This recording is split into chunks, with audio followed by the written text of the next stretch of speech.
morning and welcome to Responsibility Now. Beyond the tagline, unpacking responsible drinking, our fourth town hall in the series and final for 2023. To provide a comprehensive understanding of what responsible drinking truly involves. I'm your moderator, Dr. Terry Carrell-Reed. It is a pleasure to serve you in the capacity of host. Now, let me start by thanking you all for making the time to join us for this very important conversation. Special welcome to our esteemed keynote speaker, the Honorable Desmond Mackenzie, Minister of Local Government and Community Development. Our panelists, Dr. Shane Alexis, Medical Doctor, I should say, buenos dias, bienvenido, señor, because I understand that he's bilingual. Sarah Templeton, Rise Life Management Services. Renor Honigan, University of the West Indies Guild Cultural Events and Activities Chairperson, or CEAC. Ronald James, CEO of Serbo, and Andrew Folks, musician and author of the book, The Power of Pain. Allow me to also acknowledge our host, Managing Director Daph Van Tilburg of Red Stripe, part of the Heineken Company. And we also have Dr. Paris Leo Ayi, Vice President of the Private Sector Organization of Jamaica, our presenting partner. I do want to put a pause just to acknowledge Mitra Siago, who is not here, but has been with us for all of our Town Hall series. I also want to acknowledge the Executive Director, Sasha Vassiano Riley, as well as the rest of the PSOGJ team members who might be here. I also acknowledge that we have students from the University of the West Indies, specially invited guests, media, everyone who is here with us. Welcome.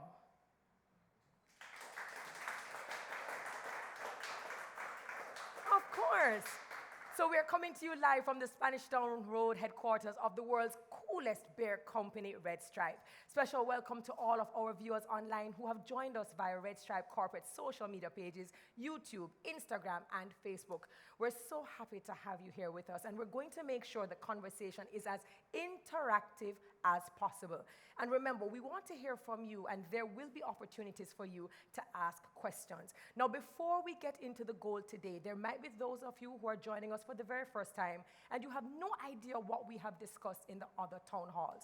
Well, we looked at entertainment, we looked at promotion and promoters and parties, we looked at protocols that need to be enforced, and we even had DJ Kurt Riley who came and spoke to us about his experience with alcohol poisoning, something that we certainly do not talk about enough. And the thing is that he wasn't even at a party.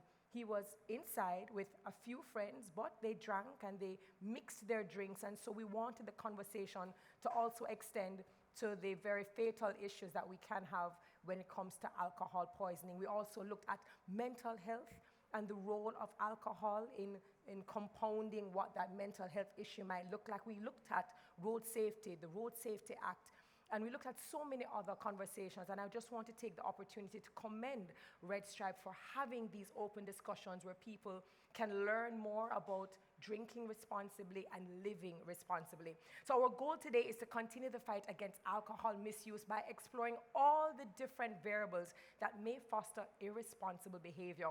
Mr. Van Tilburg will share more on Heineken's Global Brew, a Better World Raise the Bar 2030 ambitions and what that means for Red Stripe here in Jamaica. We'll also hear from presenters who will explore how we can help to foster a culture of responsible choices pertaining to alcohol by encouraging informed decisions. How can we help our consumers to effectively drive a deeper understanding of what is alcohol, how its consumption impacts our brains and bodies, what are the ways to drink alcohol, who are the stakeholders that are involved, just to ensure that we have a common understanding of how we can absolutely live responsibly. But first, let's begin with an official welcome and opening remarks from our host. Please put your hands together and show some appreciation for Red Stripe's Managing Director, Daph Van Tilburg. Make him welcome.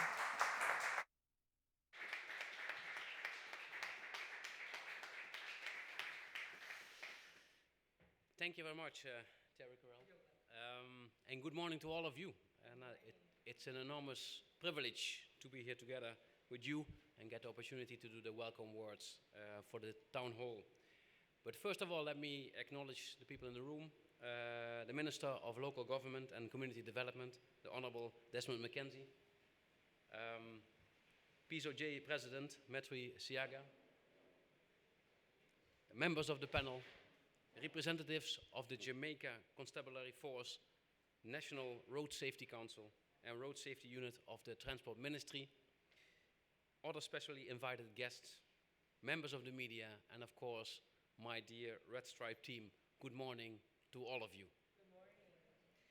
It gives me great pleasure to welcome you indeed to Red Stripe, the world's coolest beer company, and also to welcome you to this town hall, Responsability Now, our town hall on responsible alcohol consumption.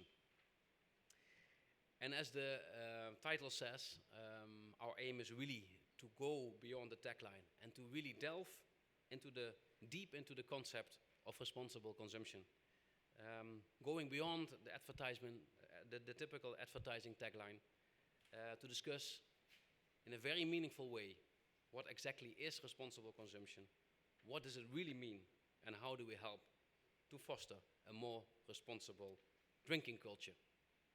And as Terry said earlier, we are very proud because this is not the first town hall. This is our fourth town hall since our first staging in 2022.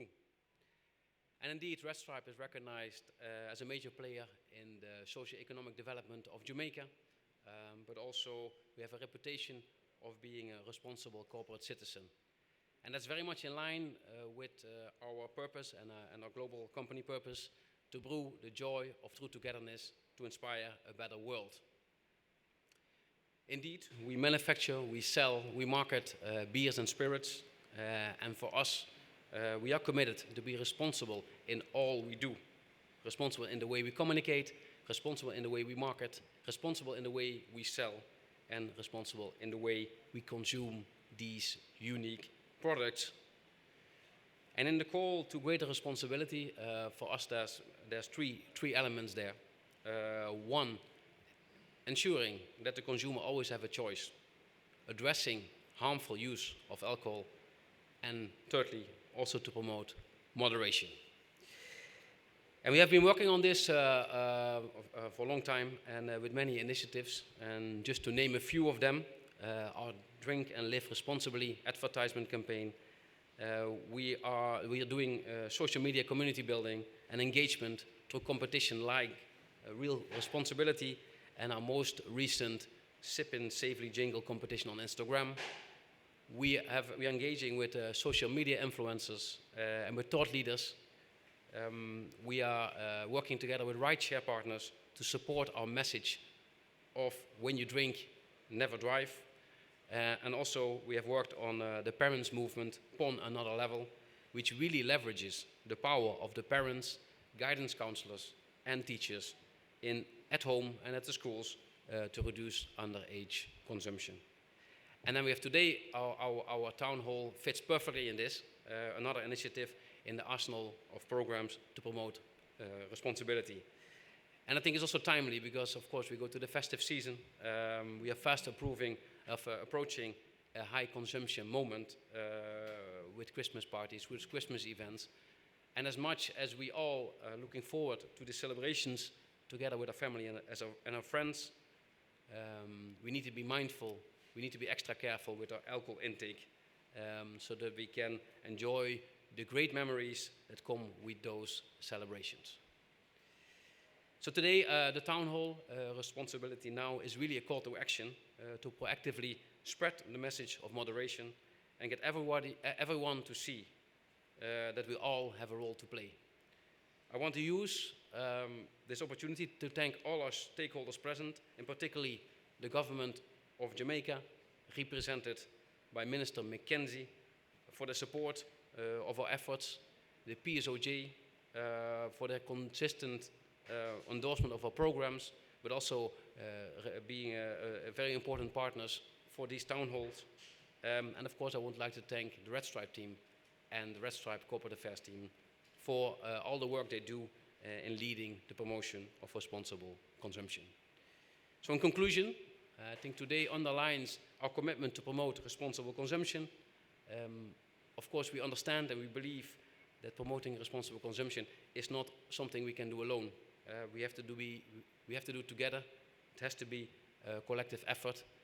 And therefore, we have organized this town hall together with different stakeholders We are very much looking forward to the participation in this town hall as we explore in depth the concept of responsible drinking, providing you with a deeper understanding of the various elements, and of course encourage you to always consume our products responsibly.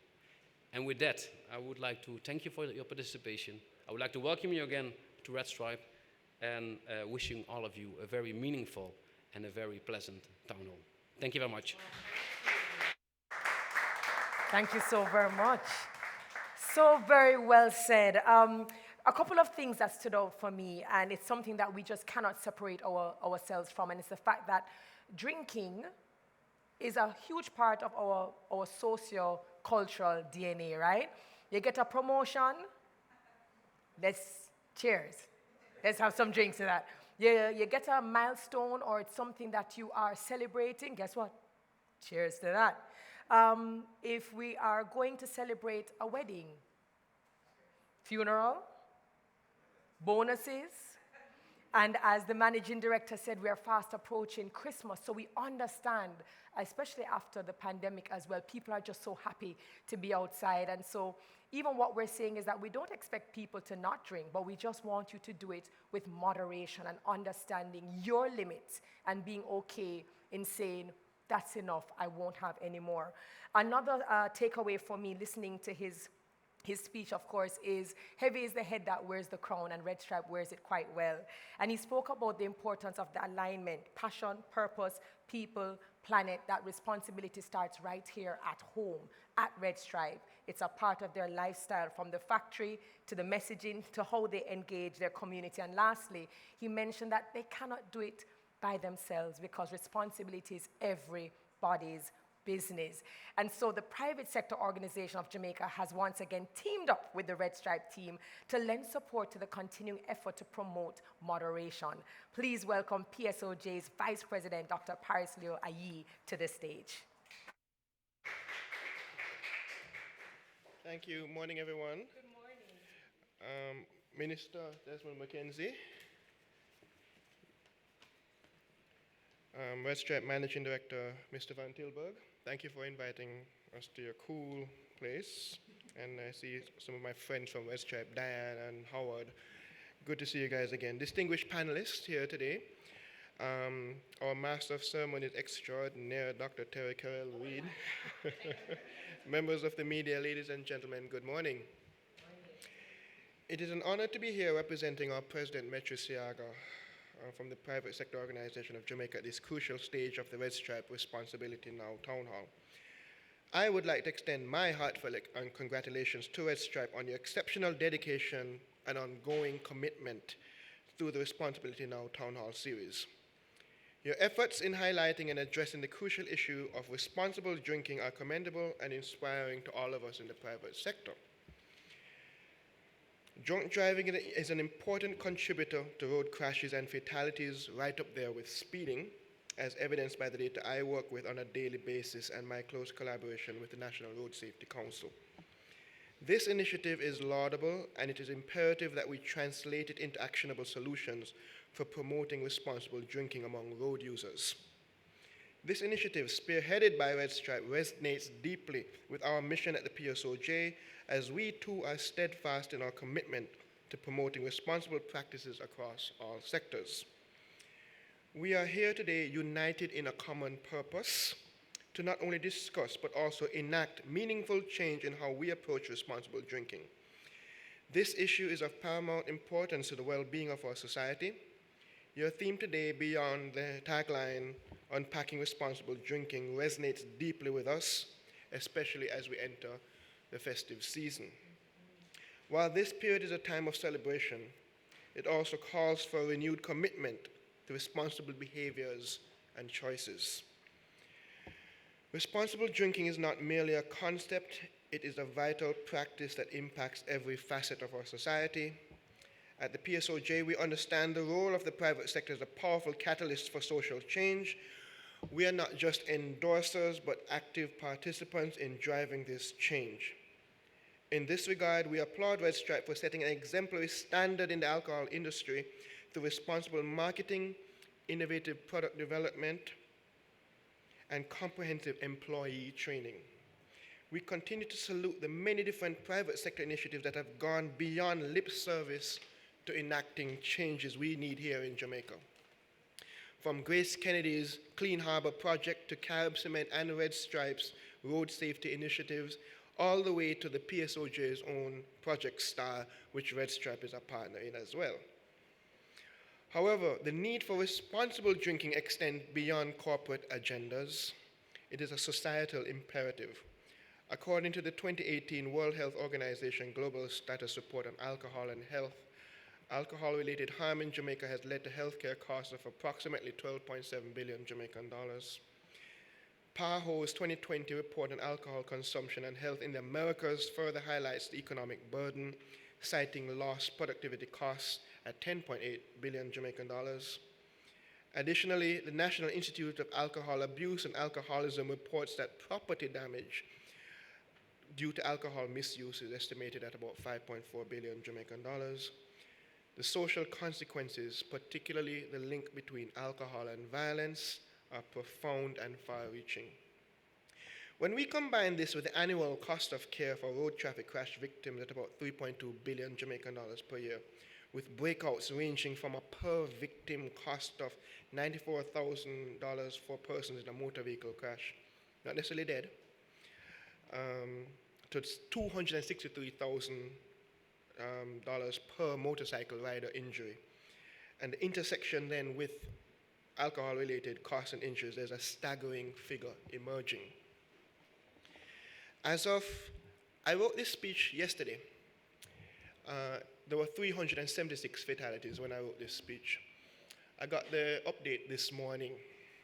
4 more people died yesterday. So it's now 380. The projection is about 420 for the year. There are 50 people alive now who will be dead by the end of the year. 4 of them died already. This is serious.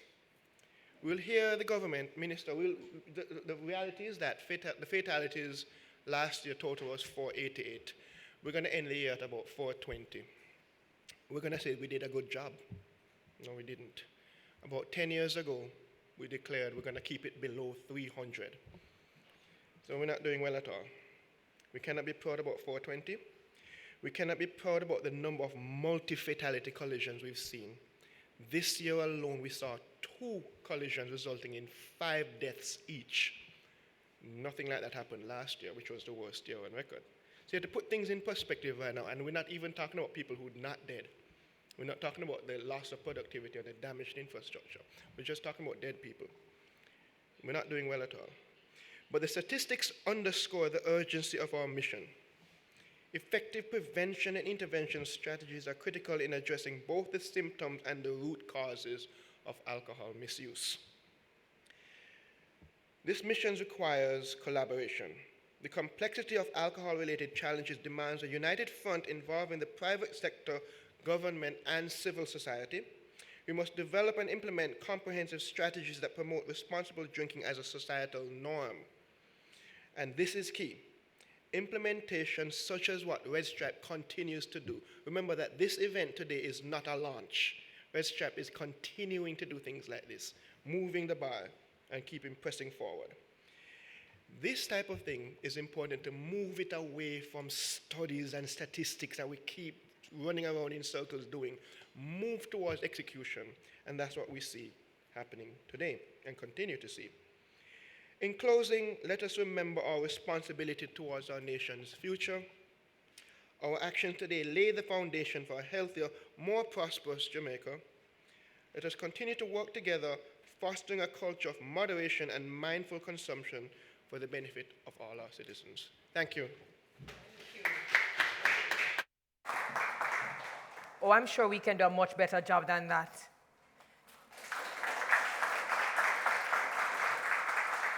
Creating a society that is mindful and is aware of moderation. There were so many takeaways when he said that this is not a concept but a practice. It is how do we develop this habit. And the fact that the PSOJ is not merely endorsers, but they're active participants. it was very sobering because sometimes we speak about drinking and driving, we speak about alcohol consumption, we speak about all of the different ways that it can be pervasive if it is not done responsibly. But then when you heard the numbers and you understand how quickly those numbers changed from just a couple of hours ago, you absolutely realize that it is something that we can't just talk about, but that we have to actively do and share in our spaces. And so I thank you so very much for reminding us, Dr. Yi, that this is a multi-collaborator approach.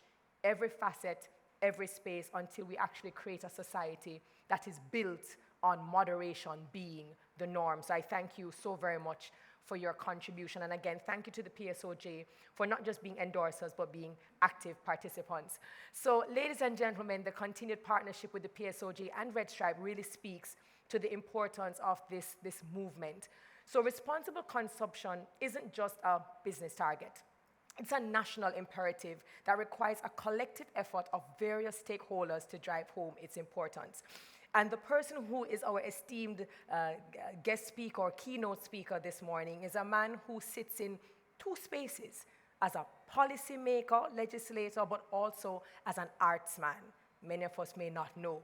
When I look at this man, I not only look at him in terms of the passion when it comes to local government and community development, but if any of you are familiar with the Mayor's Parlor, if you are familiar with him being a vintage music lover and a collector of vinyl records, probably the most comprehensive in Jamaica, then you know exactly who we're talking about. I welcome our keynote speaker, the Honorable Desmond Mackenzie, Minister of Local Government and Community Development.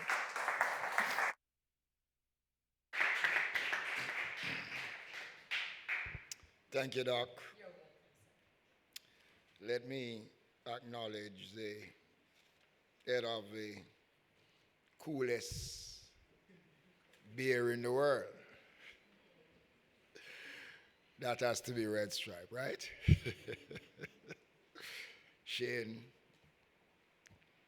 Doc, ladies and gentlemen, good morning. Good morning. The subject that has brought us together today is one that seems to be impossible to remove it from the social agenda here in Jamaica. Almost everywhere in the world, it would appear that personal responsibility or irresponsibility, and therefore excess drinking, occurs right across economy, culture, social lines, and irrespective of patterns or levels of income in this global context. The figures surrounding alcohol consumption are fascinating. On an average, the global consumption of alcohol per capita is about 16 liters, which is nearly 2.5 of what is consumed or what people depend on to function. While the consumption rate across various countries continue to be high, and that is undeniable. Let us look at some figures globally. Zimbabwe, for example, is near the top of the scale with an average consumption of nearly 63 liters per capita. United States and Canada, where you can legally drink at age 21 and 19 respectively, have identical consumption rates of 13.7 and 13.8. The alcohol consumed story becomes even more interesting when you look at the highly conservative countries like Libya and Iran, where alcoholic consumption is illegal. They have an average per capita consumption rate of 26.4 and 28.4 respectively. In addition to all of this, the overwhelming body of research on the subject done since 2020 revealed that the rate of alcohol consumption increased at a far greater pace during the pandemic than it did over the last 50 years.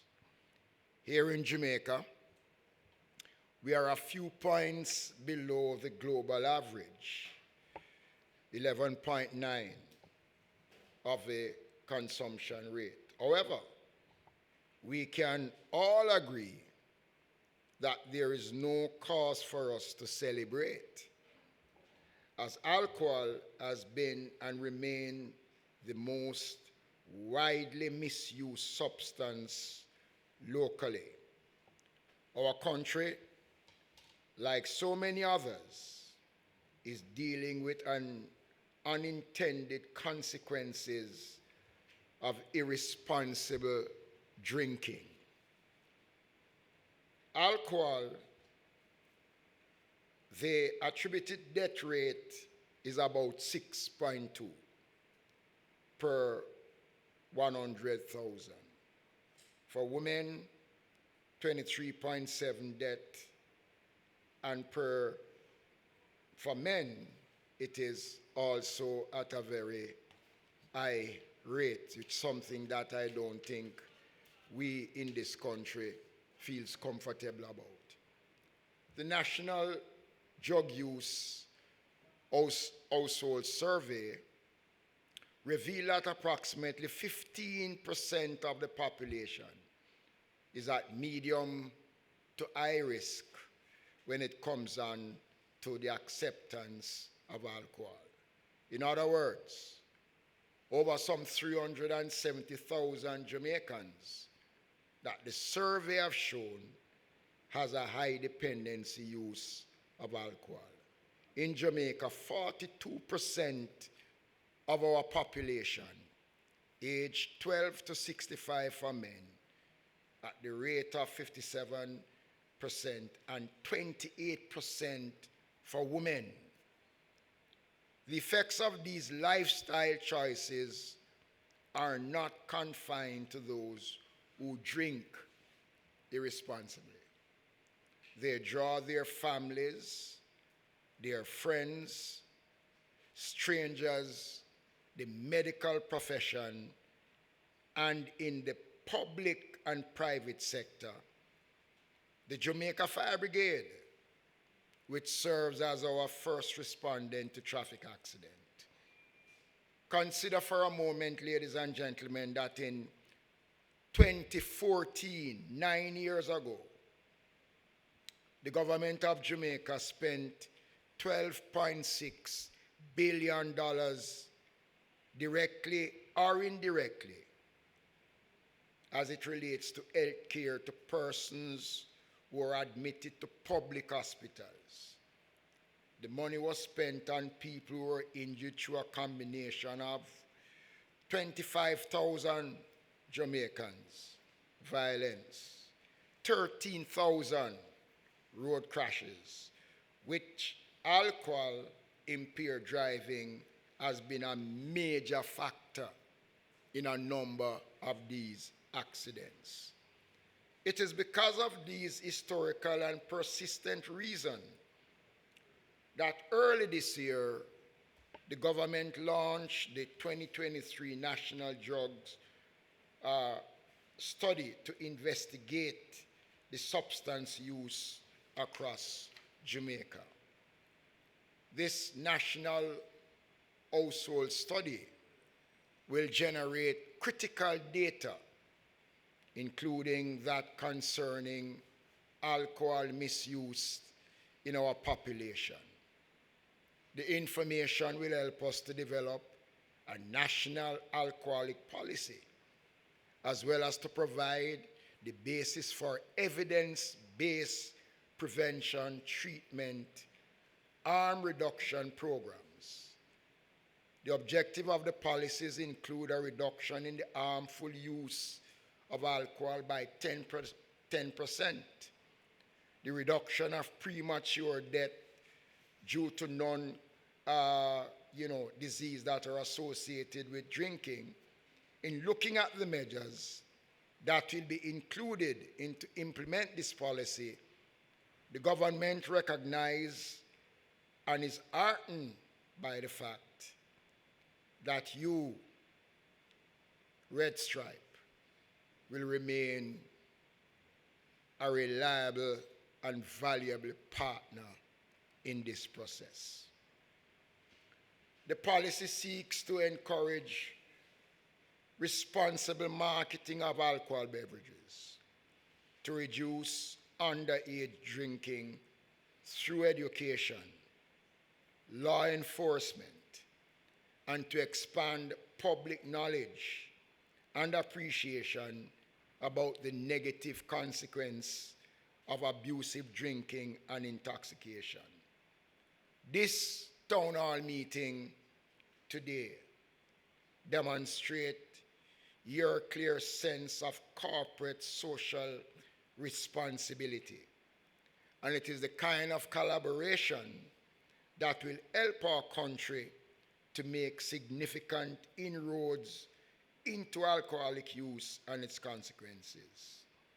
When I last addressed a forum of this nature back in 2021, the administration was still dealing with the daily management of the pandemic and the economic challenges. Since the lifting of the public health protocols last year, our sector, or your sector, has been very important to the rapid economic recovery that has taken place since then. The July to September 23 Economic Performance Review by the Planning Institute of Jamaica shows that in real terms, there is a 2% increase in your sector. I note that the beverage subsector, rum and alcohol production increased by 16.26% in the last quarter to compare to the same period in 2022. You are an important part of the Jamaica success story, and your programs that you have implemented to promote responsible drinking are just one important event that contributes to our national way of life. Your impressive production performance at Red Stripe, your responsibilities as one of the country's oldest and leading corporate body, who over the years continue to demonstrate this capacity for understanding, because it takes a company with a vision to look to see that our product in some way have some challenges when it comes on, and you have taken a decision that the persons who buy and consume, you want to educate them about the importance of using your product in a responsible way. I heard Doc spoke about you drink when you get a promotion. But I don't hear Doc speak about that when you get a divorce and you lose. You drink also. So in everywhere we go, we do take a drink. But what is important, ladies and gentlemen, and what is concerning for me is the number of young persons, not just in high schools, but in primary schools, who have become drinkers. I mean, gone were the days when I remember the persons who used to consume white rum were of shown age. But you know, Shane, the fact is that the world is growing, and we have to grow with the world. But in growing with the world, ladies and gentlemen, the importance is that we provide a platform that educate and stimulate interest. The balancing of the scale between production and sale of alcohol beverage and social order and social cohesion and public health is indispensable to Jamaica becoming a place of choice that we are all working hard to create. This meeting is one expression of a growing partnership between local government, central government, and your industry that will make this country a better space for all of us to live in. I wish the remainder of the proceedings have immense success. I thank you. Thank you so very much. What a comprehensive speech and report, no? There are some things that stood out for me, and the importance of data stood out for me, and I think Dr. Paris will absolutely enjoy this because he's a man when it comes to data. We cannot make smart decisions if we don't have smart data. And listening to the minister in terms of launching these particular surveys and ways to find evidence gives the government an opportunity to collate that data, analyze it, interpret it, understand it, and then use this informed data to make smart decisions. And I think that's a very great way to go in. He also reminded us that it's never just the one person who is using the alcohol that is affected, but that it extends to bystanders, usually innocent bystanders. It also covers family, people at the workplace. It also covers medical professions as well as emergency responders. It also goes back to what Dr. Leo Yi spoke to in terms of the impact, the economic impact, the social impact, the productivity, the psychological. It's just so much. But what really stood out for me was when he mentioned the stats of 12 to 65. Did you hear the percentages? And these were in the boys. And so even as we are talking about living and drinking responsibly, we also have to look at the social factors, right? We still send our children out to the bars to actually purchase the liquor. How is that possible? When you go to the States, as old as I look, and I am, when I go to the States and I want to enter any space, you know what they're going to ask me for? An ID. And when I go to a supermarket and I go to self-checkout, if I am checking out a bottle of anything, it flags the system. And you see a supervisor run over and she says, ID. And only when she sees my ID do I actually get to check out that product. So just how deep are we going to go? Well, time will tell. But I certainly love where we are in terms of awareness, marketing, but we definitely need to enforce these protocols.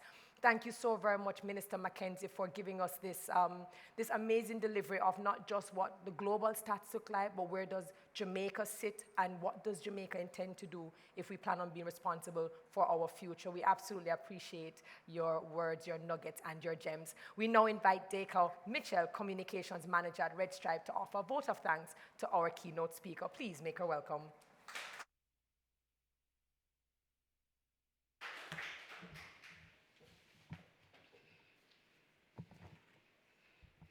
Thanks, Terry. And good morning to you all protocols observed. Mine is the great pleasure and honor to move this vote of thanks. On behalf of the management and staff of Red Stripe, let me express sincerest gratitude to all who have helped to make this event a success thus far.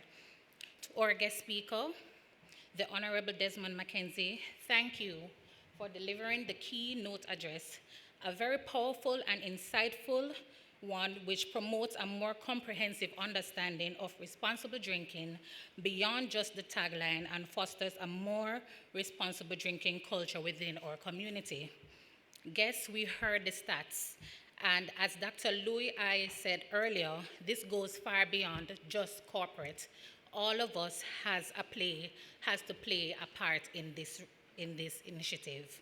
So, Minister Mackenzie, you can have the confidence that we will remain reliable partners in the process of promoting responsible consumption. This token is a testament of our appreciation for you and trust that you will continue to inspire others.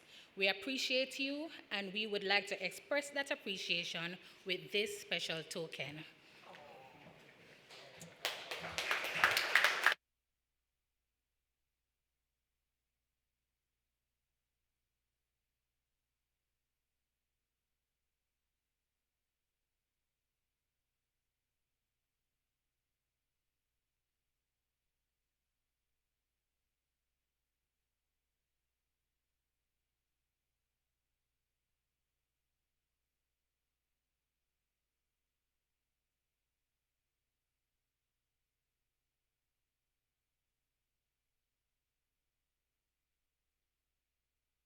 Thank you.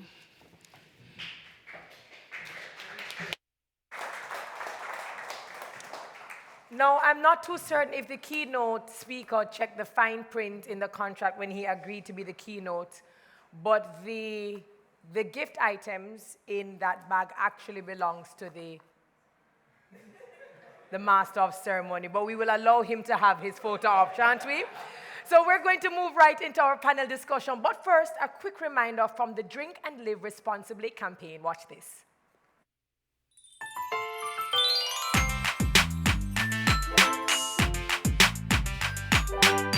As you go about your everyday life, take good care of yourself. Remember to balance things.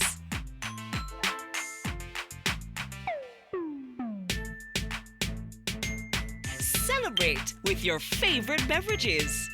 And enjoy a healthy, balanced meal as well.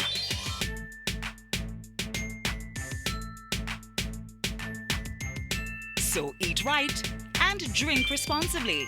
They go great together.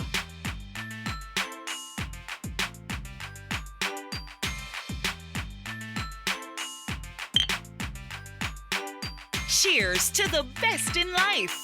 Must be 18 years or older. Drink and live responsibly.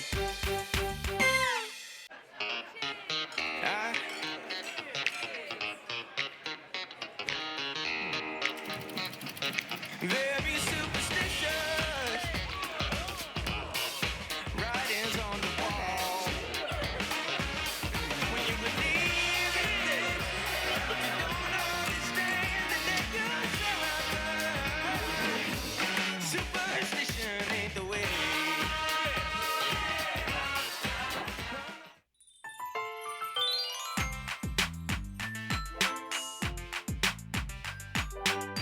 As you go about your everyday life, take good care of yourself.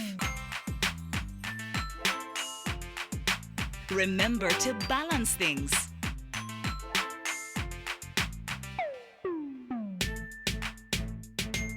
Celebrate with your favorite beverages. And enjoy a healthy, balanced meal as well.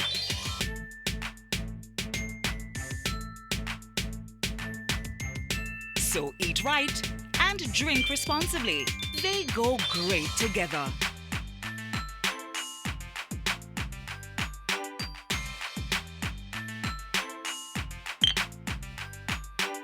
Cheers to the best in life. Must be 18 years or older. Drink and live responsibly.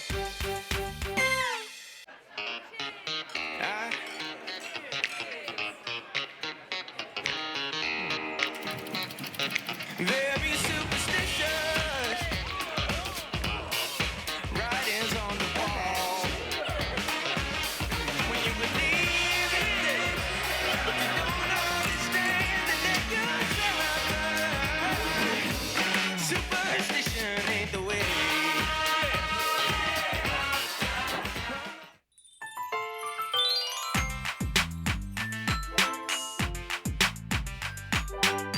As you go about your everyday life, take good care of yourself. Remember to balance things.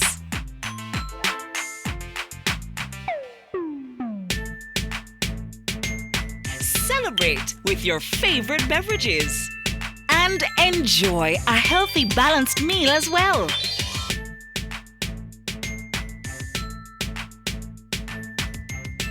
So eat right and drink responsibly. They go great together.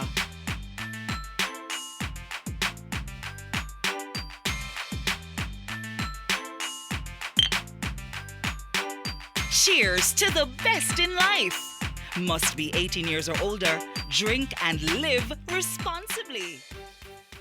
Hi there. Thank you so very much for sticking and staying with us. I am Terry Curl, the moderator of this town hall, aptly named Responsibility Now, beyond the tagline, Unpacking Responsible Drinking. We're coming to you live from Red Stripe headquarters here in Kingston, Jamaica. Thank you to those of you who are logged into the Red Stripe corporate pages watching us online. We now jump into our panel discussion. And by the way, this is interactive. We want to hear from you. The persons here at the Red Stripe Club, they're here as well. So if you have any questions, please go ahead, let us know, make note of it, and I will see to it that we get to those questions. We have an amazing, eclectic group of persons who will be our panelists for this morning. We have on stage with us Dr. Shane Alexis, medical doctor. Thank you so very much for being here. Sarah Templeton, Rise Life Management Services. It's good to see you again. You were with us for the last town hall meeting when we spoke about alcohol and mental health. It's so good to have you here.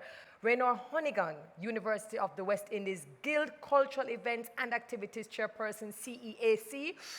How are you? Welcome. Reynold James, CEO of Serbo. My brain kept on telling me James Reynolds because we never normally see Reynolds as a first name and James as a last, but I will never forget you. CEO of Serbo, can't wait to hear more about what you do. And Andrew Folks, I met you just the other day, musician and author of the book, Power of Pain. Everyone, welcome. Thank you for taking time out of your busy schedules to share some important time with us to dive into the topic of responsible drinking. Each of you represents a different area, industry that we would love to talk about. Before, I'm going to invite all of our panelists just to kind of introduce yourselves and have us learn a little bit more about you. And I'll start with Reynold James. Okay, thank you very much. So I'm the CEO of Serbo, which is a ride-hailing company. And we feel that we have a responsibility to the community, which is why we are currently engaging Red Stripe, to see how well we can tie in what we have to offer with the Responsibility Now campaign. Try to get those numbers down just a bit that we heard from Paris and the other speakers earlier on. So I'm quite excited to see where this will go, and thank you. I love it. I love the fact that you are tapping into transportation, where we normally see a lot of the fatalities, looking at technology and innovation, and to see how we can use that combination to get these numbers down. Very nice to meet you. We will discuss later on. Sarah Templeton, you are here with us, as I said earlier, in our third town hall, mental health, as well as the use of alcohol, what that relationship looks like. Tell us a little bit about yourself. Okay, good morning. My name is Sarah Templeton. I am a clinical psychologist with a focus in substance abuse treatment. So I've worked for a very long time with people with dual diagnosis, mental health, and substance use issues. I currently work at Rise Life with adults and youth with either or. I love this topic. I think that we brought this up at the last town hall, and I think it's such an important question. We talk so much about drink responsibly, but I don't think we really dive into what that means. And when we do prevention in schools and with young people, we really try to teach them about the effects of alcohol. What is a standard drink? How do you drink responsibly? What does it look like? What does it mean to not drink? Can you make that choice? So I'm really excited to be a part of this Right, today. fantastic. CEAC, Reynolds, talk to me. Who are you and what is the role? So, good morning again, everybody. I did not expect that voice. I'm so sorry, Raynor. Over to you. I'm sorry. Go right ahead. My name is Raynor Honeygan. I'm the Guild CAC, so Cultural and Entertainment Affairs Chairperson.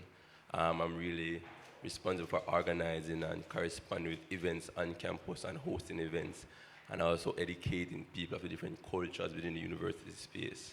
And how does that look? To put in perspective, I'm also an engineering student, so time is of essence with both roles.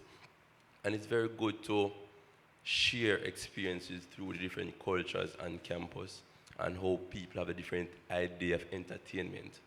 So it's very good. That's CAC for you guys. All right, thank you. And maybe you'll add voice over actor in the near future. Dr. Shane Alexis, over to you.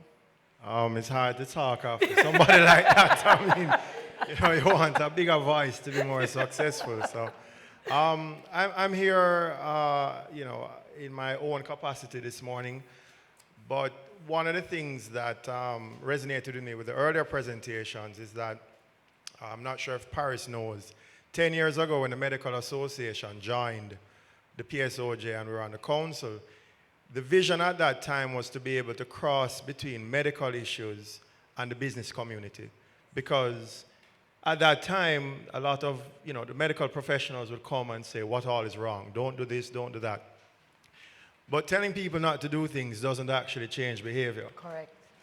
It's really for us to start where we are culturally and work forward together. So 10 years later, it's great to be here on this kind of initiative. We're still members of the PSOJ.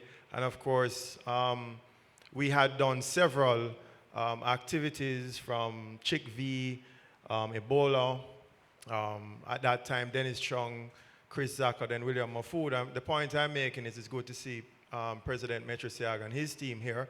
It's good to be at Red Stripe to share just some of the thoughts from the medical perspective on how we can work forward from where we are and not just simply point fingers. And so it's great to share the stage with a new group and a young group of people, because I think that this is not just a multi-sectoral approach, but it's a multi-generational approach that we have to take to move the culture forward. And responsibility comes from response, which means we're all answerable. So the government is answerable, the producer is answerable, the consumer is answerable. And I think this kind of activity really will go a far way. Once you get, I think Red Stripe is one of the quintessential brands of Jamaica. I mean, you talk about a patty and a Red Stripe. Yeah, correct. You talk about, Duns River Falls.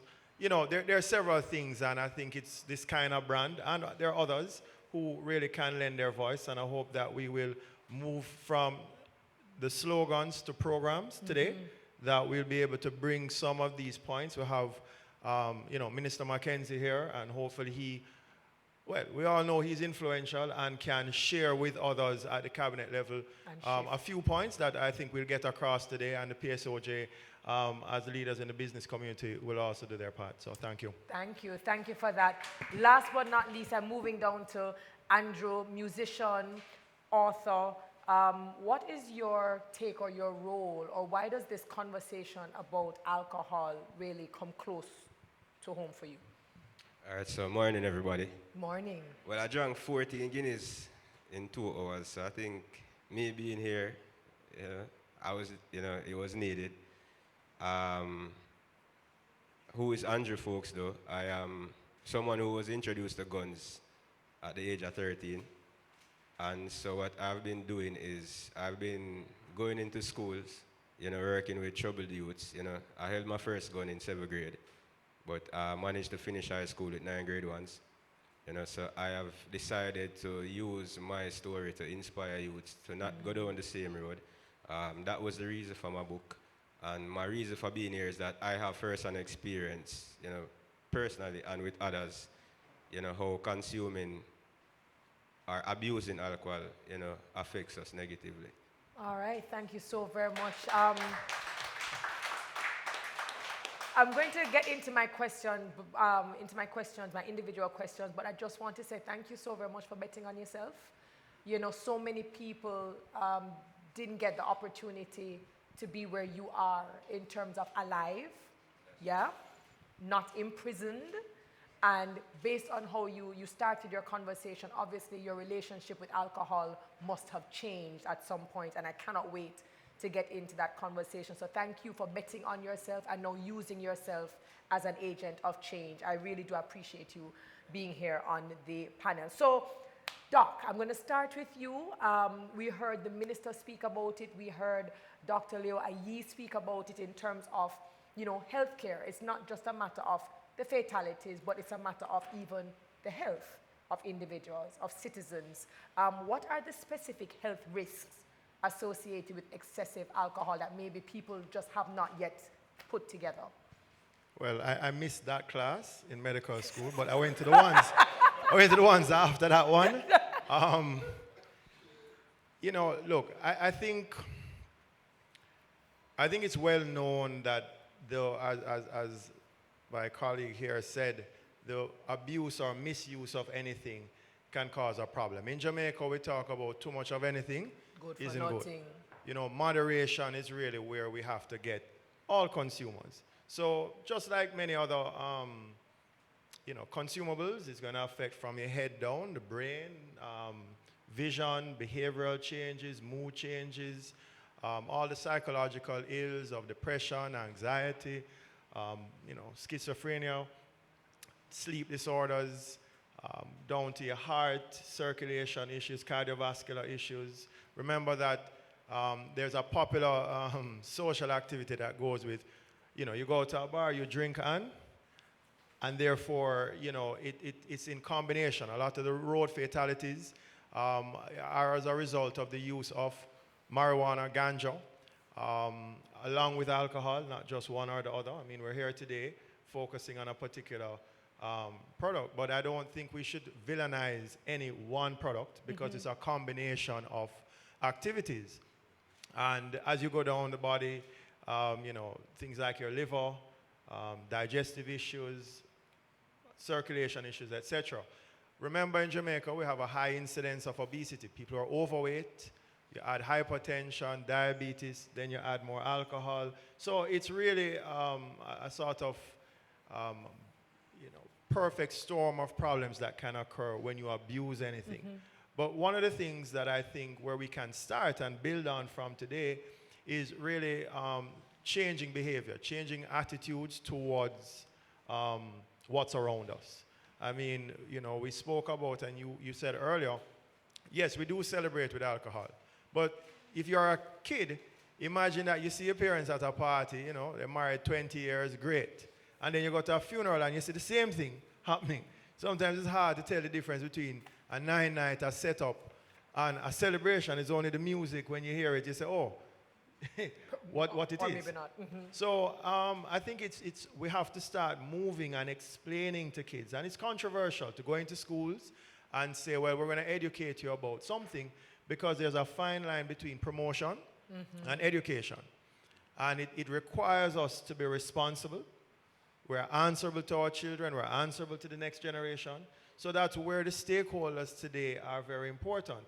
And I hope that not just our university students and those who deal with it at the addiction level, but we start to move to, in the first part of the discussion, to talk about the root causes, you know, behavioral change. If you are depressed, if you're anxious, if you're stressed out, your man stress you out, your woman stress you out, the first thing does not have to be alcohol. Correct. You have a football field right here, you know, let's play a six-a-side and get some of the energy off, you know, go and do something else and see if you can start to resolve by talking out issues. The government has worked very hard at violence prevention by changing behavior in some communities.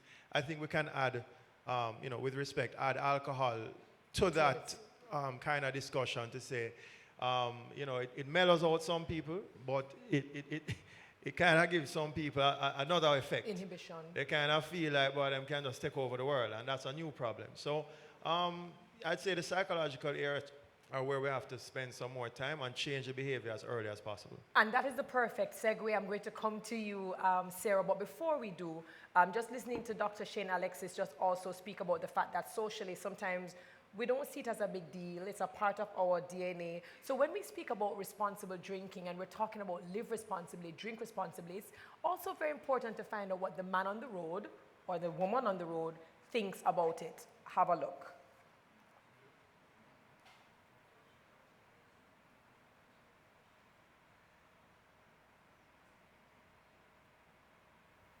Hi, I'm Akeem Booth, and I'm here in the streets of Kingston, Jamaica, trying to find out from Jamaicans what they think responsible drinking means. Let's go. What does responsible drinking mean to you?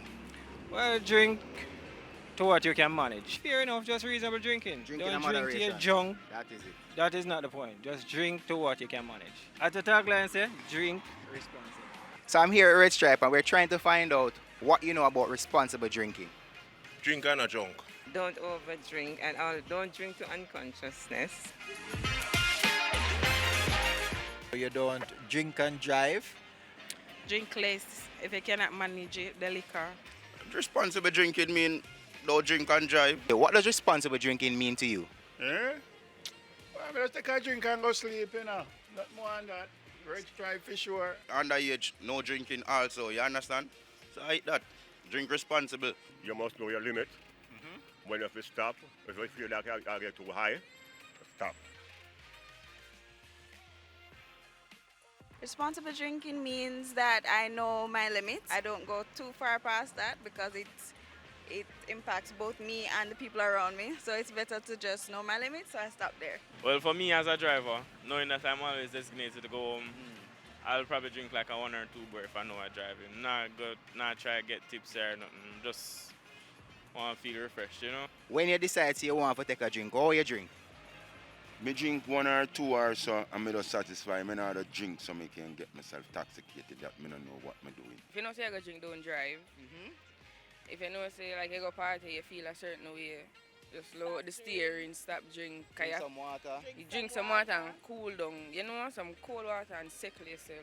To me, responsible drinking means drinking with a conscience. So you're drinking with others in mind as well. You know, you're not supposed to drink and drive. So when I'm drinking with the mindset that I will not be driving my vehicle. I'm thinking about the other persons who will be on the road, not just myself. I'm here at Red Stripe to find out what responsible drinking means to the employees. Let's go.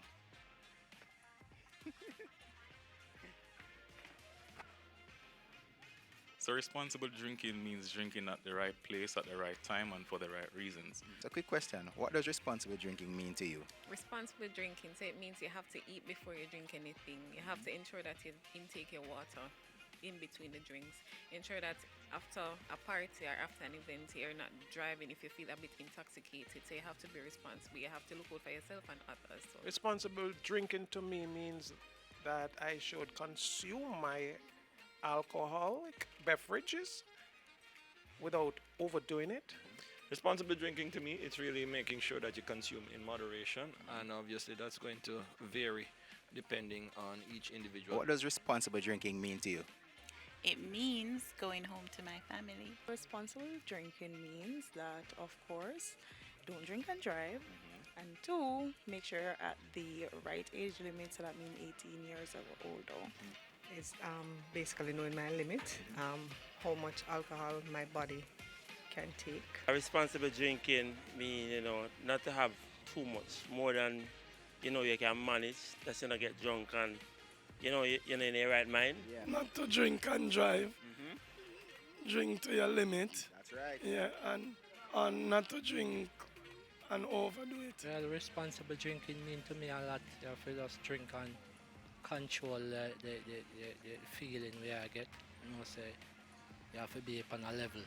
Responsible drinking mean you must not overdrink, or if you're going to drive, don't drink. Don't drink that you are not conscious. You should know your limit. Like, you should know your alcohol content level. Like, if your head is being woozy, you should know that you should slow down. Consume water. If you're driving, I would advise you to only take 2 drinks because you're the driver, so you need to be more conscious than anybody else in the car. Drink and live responsibly with Red Stripe. Red Stripe, drink responsible. Don't drink and junk, because you know you go. And kids, stay far from the liquor too. Here, please. Drink and live responsibly with Red Stripe. Drink and live responsibly with Red Stripe. We drink and live responsibly with Red Stripe. Drink and live responsibly with Red Stripe. We live and drink responsibly with Red Stripe. And what do you know about responsible drinking? Must be 18 or older. But me I say, Red Stripe are the beer when me love. Make me feel like me fly in above. This is not something fi fly like a dove. But me drink it, the girl them say them love me. Me say fi drink and live responsibly with Red Stripe. Say if you're not 18 and older, don't older. Yes, Red Stripe, yeah. I promise you, anytime you do a Vox Pop, there will always be a Jamaican who is a DJ. Always. Love the answers. We realized that a lot of persons kind of equated it to not getting drunk. We had maybe just about 3 persons acknowledging that age plays a very big role when it comes to drinking. We got some good answers about limiting your, knowing your limit, understanding moderation, not driving, drinking between your drinks. And so that was really, really interesting seeing not only the answers from people on the road, but also employees. I'm going to come to you, Sarah, because we've been speaking about responsible consumption, but we know that persons are individuals and that responsible consumption looks different to different people. So talk to me about responsible consumption, especially in the context of substances. Okay, so I think that that's the important thing here is that responsibility is an individual understanding, right? I have to know. I mean, I heard so many people say know your limit, but how many people actually know what their limit is? What does that mean? I'll drink 2 Qs. I'll drink, I don't, and when you're at a party, it's really hard to say, okay, I'm going to stop at 2 because that's my limit. I mean, that's not realistic. That's not what we see. So let's talk realistic numbers. So when we look at the science of alcohol, we can standardize drinks. We can say a standard drink is a 12-ounce beer that's 5% alcohol, a 1.5-ounce shot, or a 5-ounce glass of wine. On average, depending on your weight and whether you're a man or a woman, it takes about an hour for your body to fully process that drink so that it's no longer in your system. So in an hour, if you have 3 drinks, you've only processed, and that's a standard drink, right? When we're talking about people that are pouring mixed drinks, we're not usually doing a standardized shot, right? So you have to also consider that. So if it takes an hour for you to process 1 drink and you've had 3, in that hour, when you go into the next hour, you still have 2 drinks in your system. So you're stacking more on top of those 2 drinks. So every hour, you're only reducing by 1. So think about when you go out to a party. Think about when you're at an event and the way that you consume, right? And I heard people say, make sure that you eat. That's 100% a fact. If you eat before you drink, it slows down the rate of consumption in your body. And eat a carbohydrate and protein together. Drink water in between drinks. And you don't have to drink. I think this is the thing, is like, you don't have to consume alcohol to celebrate or have a good time, and I don't think that we talk about that enough. And it's funny you should say that because I'm actually a non-drinker, and usually when I go to social spaces and I go to bartenders, for example, and they ask, what are you drinking? And I may order something and they go, with what? And I go, nothing. And they said, you're not drinking it? And so what I tell them is, I'm pregnant. And I realize that when I tell them, I'm so sorry, but this is true.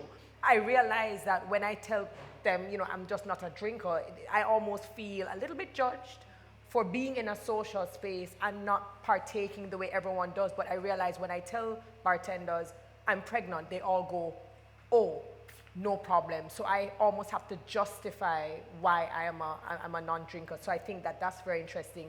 I saw you shaking, you were actually kind of agreeing while Sarah, maybe you weren't aware of it, while Sarah was speaking in terms of just knowing your limit. Now, you represent a space, university, right? We're talking about students, not just local, but regional, international students. You mentioned it, different cultures.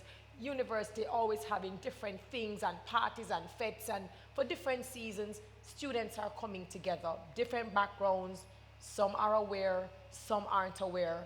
How does the CAC position itself to promote cultural diversity and celebration, but also talking about the responsibility and moderation part? That's very good that you asked that question, because the first thing comes to my mind is we have a campaign that we partner with the Guild PRO also called Live the Liquor that speak about responsible drinking and behavior. And with this, my events are stationed in a way where we notify our hall chairs. So we have the different halls where on a hall you have this brother and sisterhood type of thing. So you never go to a party by yourself. That's one thing. And also, when you're introduced to events at the guild level, you're introduced to a concert. No liquor is served there. And then you move on to a cocktail where my liquor is served, but not to the essence that we're saying, hey, you have to drink. So it's a step-by-step process, because essentially we don't want people to develop sense of drinking all the time. You understand what I mean? And also want people to know that drinking don't have to be a means of, oh, because me here, so I have to drink. You understand what I mean? And we want to build healthy habits, essentially, with drinking. So if a case where, I'll give you an example. Students normally feel overwhelmed during this time, November, because it's exam. And you'll find the campus is very quiet, but the library is very loud, because everybody's there. But after an exam and you study so hard, you feel so overwhelmed, you want to release stress. So you turn to drinking, essentially. I don't know if it's a placebo effect, but they feel relieved sometimes. But sometimes you have the football court, as we said before, where you can go play some football. You have your block. They always keep in forums and so forth, like the first year experience where you can go and get counseling and so forth. So that's all a part of the Level the Liquor campaign. That is a year-long thing. Very nice. I actually like that, level the liquor. I absolutely love that. And I like the fact that you're putting in measures to be brothers and sisters to each other, just to kind of hold each other accountable, because we know not everyone is strong when it comes to learning limitation and saying no. So I'm now going to come across to you, Reynolds, simply because you've taken it to another level. You're realizing how people are using ride-sharing apps. But the question is, do they always measure, for example, our level of alcohol consumption? I don't know, but you decided that you want to put both of them together to see how you could reduce the fatalities. Talk to me more and talk to us about this rideshare app and what were the considerations you had to create it. Okay, so it initially came out of a need that I saw when I myself was in university not too long ago. And when I started to live on campus, as he said, there's a brother and sister mentality, but you still know you need to have to get in and around Kingston. And I heavily relied on the taxi companies. But sometimes when you're in the peak period, you can be calling for like 30 minutes, you can't get anyone, you finally get someone, and they're not in the area, so you have to wait. So I thought that, hey, what if all of these taxi companies were kind of centralized under one umbrella, where you can send one request and it goes to every taxi company on the platform? So that was the driving factor for me to basically start to push this idea and develop this app. The responsible drinking aspect came in earlier when I was having a conversation with our marketing manager. And then I thought, as our member here said, many people don't really know their limits. You might go out and intend to have one or two drinks, and because you're having a good vibe, you're having a good time, that turns to 3, 4, 5, and before you know it, you can't drive home. The people you came there with, they're already gone, or you don't really trust them enough to Which go happens. with them. Yeah. And then you're trying to call the companies, and because it's either so late, not many people are there to help you. So I decided that it would be very interesting if before you go out, you could basically pre-schedule your ride home. So that would allow the taxis to know that, hey, at this point in time, I kind of want to go home. Even if you don't really know what time that is, at least it will be a heads up that there's someone on the road at this point in time who wants to get home. And that will allow you a greater opportunity or probability of having a safer alternative home than forcing yourself to drive home.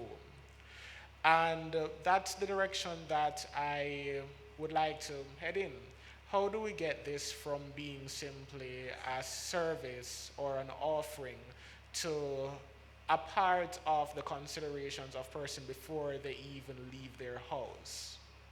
So that would actually be a lifestyle change. I see Yeah. Dr. Shane, I'm going to allow you to speak, and then I'm coming across to Andrew. So, there's a funny story the other day, that the difference between Jamaica and other countries as it relates to alcohol is that, a man went to a bar in Florida and, had too much to drink, so he went outside and, pulled over his car and took 5. In Jamaica, the same man pulls over, police come and run him and tell him, no, you can't, but officer, no, you can't steer, you have to drive. we encourage people out of parties to get home, drive home, get there, get in your car, move along. And it's, you know, Sarah's pointing out some points that there are many norms we no longer have to carry out just because it used to be done. And, you know, I think at meetings like this, I think Minister Mackenzie knows very well, when you get sent to a meeting, make sure you leave with something. We have to get down to nailing down some actions with these town halls. I mean, we have the leadership of Red Stripe here. I mean, I can tell you as a doctor, I have many patients from RISE. Addiction is a real issue, but financing programs like RISE, it's too hard. You know, when you go to the private sector, boy, you know, we're doing a program with the PSOJ. Well, let's get the PSOJ to start channeling through the PSOJ. We all trust the PSOJ, don't we? Yeah, that's why we're here. That's why we joined the PSOJ. Because very often the business community doesn't trust where the money is going. Whether it's through a government sort of consolidated fund, whether it's that they think that the program is too small, too young, so to speak, to be able to administer effectively. Let's try and connect the dots out of these town hall meetings to say, programs like RISE and others, let's give them 3 years and see how far they can get over a period of time. We have to look at the legislation. I mean, you know, I don't know how many of you know that in Jamaica, there was something tabled in the 90s, Minister, that was to allow first responders to intubate people in accidents. Currently in Jamaica, it's illegal for anybody but a doctor to intubate somebody, meaning put a life-saving tube down their throat so they can breathe, right? And training was done at the university to get the firemen, which I think falls under, you know, probably some of your responsibility broadly, to get a program like that back up and running so that when you do get to a scene, you can help. Legally. We have to understand that not everyone will drink responsibly. There are some people who can't. They have a disease called alcoholism. They have addictions. They have other mental issues that lead them down a particular road. And I think these kinds of meetings, we have to look out for those who are weak, not those who are strong. So it's great that you stop after 2 and go home to your family, fantastic. But what if you can't? What if you don't? And as a society, I think that's where the attention has to go. So the addiction treatments are important. You know, I'd like to suggest to Red Stripe, the National Road Safety Council is a limited liability company. You can partner with them legally and they can account for the funds they receive. The Honorable Prime Minister chairs that body to start getting motorcycle riders to wear helmets. As Paris said, it's $200,000 that we spend on a motorbike accident if they live, minimum. It's $80,000 to keep a diabetic alive for a year. So that it's 3 times, and we are losing more people to diabetes, hypertension, etc. So I think it's looking at partnerships to say, let's take a program, give it some time, and not let these programs become slogans, but really put some strength behind them. And these are good organizations that are well governed. I mean, the Prime Minister himself leads that group. And there's a hard-working secretariat out of the Prime Minister's office. I think they need the kind of support that some of the people in this room can give. And I think it would be remiss of me to allow you to close before getting that plug. I'm sorry, colleagues, for the shameless plug, but if we don't get something done in a town hall meeting, we're going to lose more lives, as Paris said. Thank you. Andrew, I'm coming across to you, and it's a great segue because we spoke about persons who might be able to be strong, they know their limit, and then there are others who, for whatever reason, can't. Talk to me about your personal journey with alcohol, and when did you know there was a problem and you had to do something about it? All right, so, you know, when I was watching the clip, most persons, their idea of responsible drinking is moderation. You know, it is knowing your limits. But a part of responsible drinking for me is actually adjusting the reason why you drink. Because oftentimes the reasons we drink is directly proportional to the amount we consume. Drinking because of a promotion is different from drinking because of a divorce. And it's in 2 different settings. Drinking because you got a promotion, it's you and your friends going to maybe Jangas and just having a drink.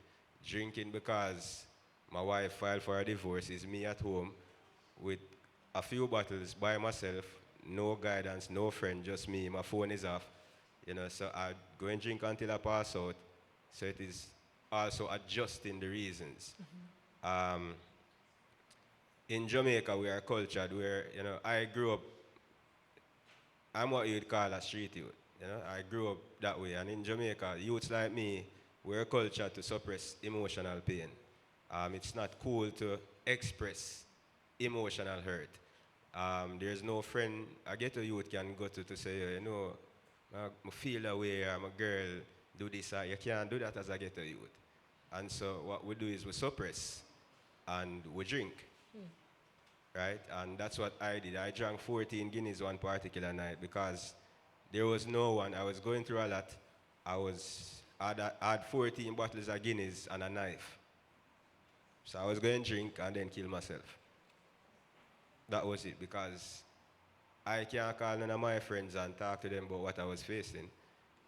And all I had was the Guinness. And the aim was really to just drink, get drunk, and commit suicide.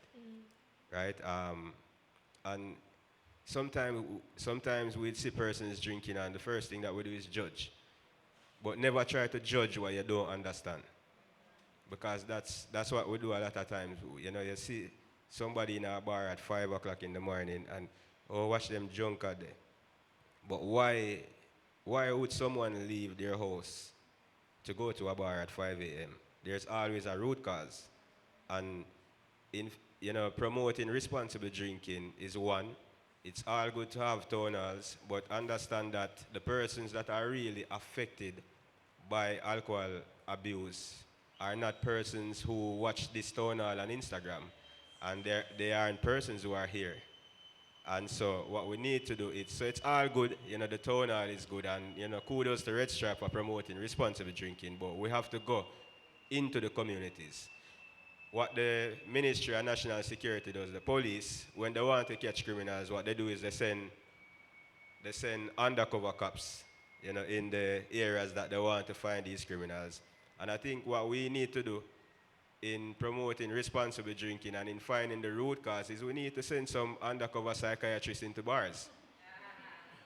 Why not have institutions like RISE have trained personnel to just go into some bars, have a seat just as a regular consumer, and just start a basic conversation with somebody that you see drinking a lot.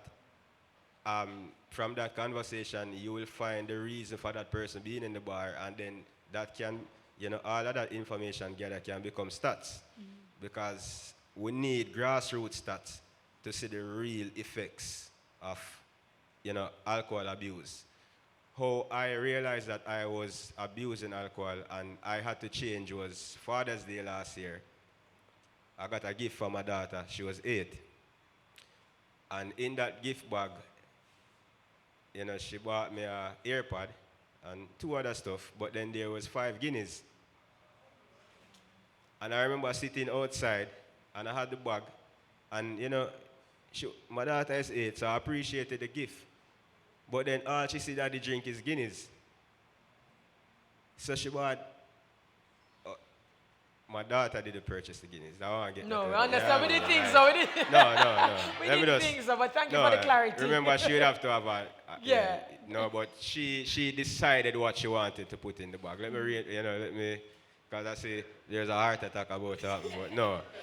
But because, and it's so simple, but it's something that I really had to look into, because she went out with her mom, and what you want to buy, Daddy? She stated the items, and she wanted to put 5 Guineas in there.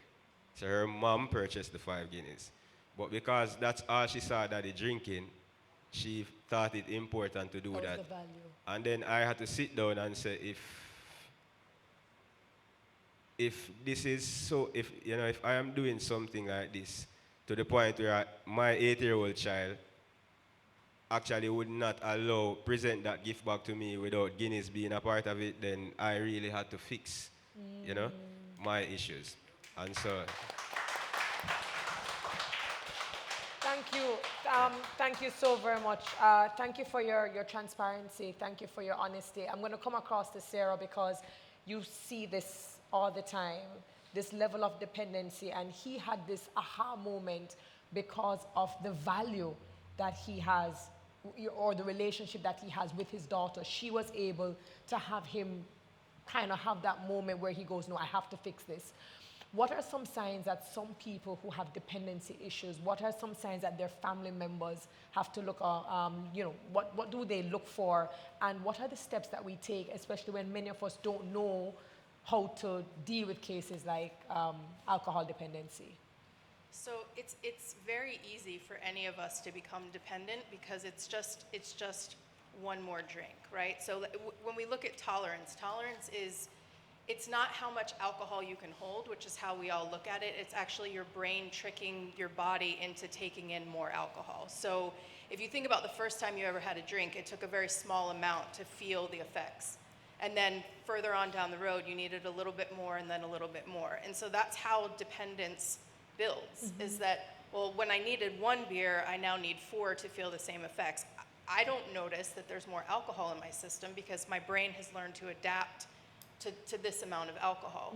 So I don't think a lot of us are even tuned in to what problematic drinking is because it's so normalized in society. So, I mean, there's really obvious things that you would notice in a family member, like if they stop going to work or they miss a lot of work or if they start to become more argumentative or more depressed or you don't see them as often because they're sleeping more often, but often we don't see those signs. It's a slow progression. And I think there was something that was said that I think is really important to clarify. There's no strong versus weak in people who have substance use issues. You're not strong because you can have 2 drinks and you're weak because you can't stop at 2 drinks.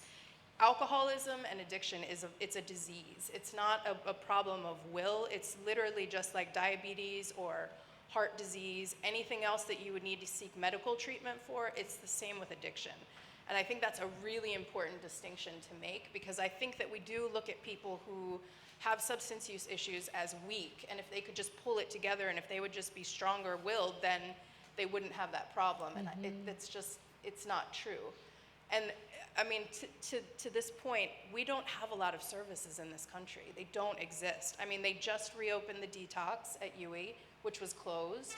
We have one residential treatment center that not everybody can afford, and we have RISE, and that's it. There's really not a lot of services, so we need more money, and we need more investment, and we need more education, and we need more understanding that this is a problem. It is a huge problem, and not just in this country. It's global. It doesn't just go away. Think of it as a disease, not as a problem of will. It's something that has to be addressed, and there's always underlying issues. It's not just the substance. Absolutely. I have questions. Anyone has any questions? Not sure if I have any questions online, or anyone who's here at the Red Stripe Club. Do you have any questions or even comments that you would like to contribute to the conversation? Just let us know. We have a roving mic. I'm going to go across to Raina because I want to ask you a question. Listening to what Sarah Templeton just said, you spoke about, the cultural, the entertainment, trying to put these things in place to ensure that persons who don't drink don't feel excluded, but you're also putting in measures so that people who want to drink can enjoy, but to do so responsibly. Under the same vein of depression, we know that we have a lot of students who are experiencing anxiety, panic attacks, depression. There are students who, some are clinically depressed, are taking medication. What are the services, if any, outside of what Sarah Templeton, do you guys have from a university standpoint, if there are any? Yes, so we do have UE One Love, where if students reach out to the guild or so forth, they can get counseling for whatever issues they have, because the pressures of going to university, going to tuition, living in a hall, and even have to work and go to school. It's really stressing to be a university student. So we provide mediums that so students can reach out, get counseling, is year-long. This is a part of their health insurance on campus. So we do provide services. That is fantastic. And what is the response or the take-up to it? Because we also understand that there's stigma. I know stigma isn't as bad with the new generation, but we still know that some of us don't want people to think that we are problematic, that we have problems, or that we might potentially be seen as weak. And that's the thing now, regarding to living on hall, as I stated before, the brother and sisterhood, no one really judge you. You understand? Because imagine, I live on Chancellor Hall, and coming in first year, everybody greet you with open arms. And essentially, you create a new face for yourself. People want to know you, people know your ups and downs. So that's the type of brotherhood. So when somebody here say, oh, Rainer are losing mother today, they know my reaction to it, they know how I'm going to feel. So them reach Right. out, yes, and oh, it's such a loving area. So the university campus, or the campus overall, is such a loving area that we don't really judge anybody, essentially. And that's the family fostering care that we have on campus. Beautiful. I'm going to take that question and I'm going to go to Andrew, but I'm going to allow Dr. Shane Alexis to get in a Well, word. first of all, I'd like to stop speaking after him. I'd like to speak before him because his voice is intimidating. You know, but the university sounds like a really great place to live. I'm thinking of moving up there myself and start paying the mortgage. The point I'd like to make now on the points that they just made is access. You know, is it too easy to access alcohol in our society? The answer is yes. Again, as I said, we've passed the stage of knocking the producer or the sponsor. We've passed that stage. It is what it is. But enforcement, whether it's through, I mean, when you have an event, the amount of permits, I mean, you have to pay for the mosquito, then, Minister. You have to pay to get rid of the mosquito. You have to pay to breathe the air at the party because it's a different air to outside the party. We have to ensure that 18 is 18. Because I go out and see sometimes your brethren's son or daughter somewhere that you think, oh, how did you get in here? You know, do we need to be stronger on that? You know, the police are there to enforce, you know, all the laws, including access to alcohol. You know, so we have to manage access, but there's also access to care. You know, what happens if you have an issue? Statistically, somebody in the party is going to have an issue. So we have to start to look at, are we supporting the access to care? Whether it is immediately alcohol poisoning, you mentioned DJ Kurt Riley earlier. Could it also be that, you know, down the road you have an addiction issue? Whether you work at the factory or you have a successful business, and I can tell you, you know, alcoholism isn't just a Garrison issue, you know.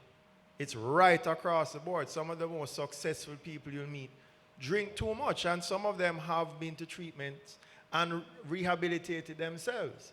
But it's private, and we have to respect privacy.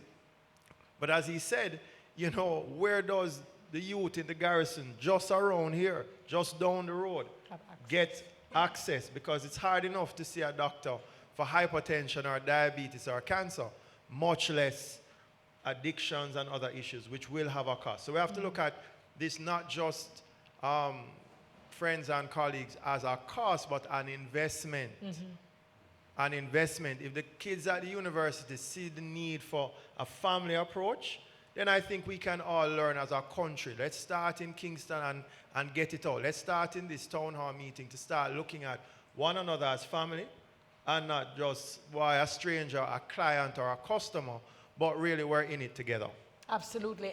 It's interesting because after the minister had spoken and I made reference to what was said in terms of, you know, even awareness is not always the issue, and it's not always marketing, because we know that many of the producers are in fact saying responsibility. For me, it is the enforcement of protocol. It is the fact that my stepdaughter goes to a high school, an all-girls school, and she comes back and she tells me where her friends went, and it was at an all-inclusive party. And it's just like, well, how come your friends are there when they're 15? And so the question becomes, how do these parties get bigger? They get more powerful, they get more influential. They're pretty much pervasive, and yet still, at not one point in time, has anyone been asked to show ID. And then we have underage drinking, then we have sexual assault, we have all kinds of other things happening because they're now in a particular area that is just not safe. And so to go back to that, yeah, I think access is way too easy, and I think as much as we do have producers saying to drink responsibly, it now comes down to entertainment and the promoters and having those same permits and having people actually ensure that who is coming in, are you supposed to be here, and turning them back. I think that's actually I think if important. sponsors, to add to your point, Kerry, started to say to promoters, look, if you turn them back, we'll pay for that ticket. You understand? So you're not losing revenue, or you're not forced for economic reasons to simply admit a carload of 15-year-olds who really haven't had a chance to learn anything about alcohol, good or bad, but simply say, all right, we sponsor billboards and the dancing girls, etc. But we'll buy 100 tickets for those kids that come. We saw you turn back to them. Here's the money for that. And so it's not an incentive, but a disincentive to do the wrong thing. Correct. I say Andrew, and then I'm going to come to Reynold. Andrew, Yeah. any questions or comments, please let me know. Andrew. Yeah, I don't think we should pay for the tickets, because paying for the tickets is condoning. You can't pay for, no, but then the 15-year-olds should not be there. So why would I pay the promoter for that ticket? They should not be there. So if there's a busload of 15-year-olds who should not be at the party, why should the government or any institution pay that promoter to turn back to do what they should be doing in the first place? What we should be doing is having undercover cops I agree. at these events. Enforcing. And once a 15-year-old, any underage individual enters that party, the entire party shuts down. Agreed. And the promoter is charged. Because when that is enforcing the law, and that is ensuring that there will be a ripple effect then. So every promoter who sees that event being shut down because of one 15-year-old will ensure that there will be no 15-year-olds going forward. So you change the norm. Yeah, man. So what you say is this is a zero tolerance zone. If we're going to shut it down because the music has gone past midnight, if we're going to shut it down because you have extended things that are not supposed to be here, then we will shut this down because you are now in breach of the law.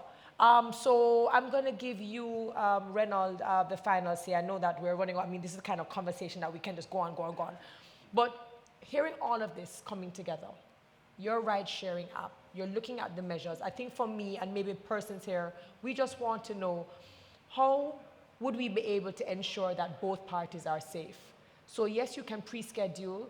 Yes, I can have somebody come for me so I am not in trouble. Will the driver necessarily understand that I'm maybe in a vulnerable position? How do we guarantee safety for all parties? That's also a very good question, because we have to consider that, as the doctor here has said, many persons don't necessarily, especially the 15-year-olds, they don't necessarily know the dangers of what they're around. They're at these parties that they're not supposed to be at. They're drinking when they're not supposed to be drinking, but at the same time, that's bad. But there are predatory elements around them in the party also. Yeah, they do have their friends, but their friends are also in the same predicament.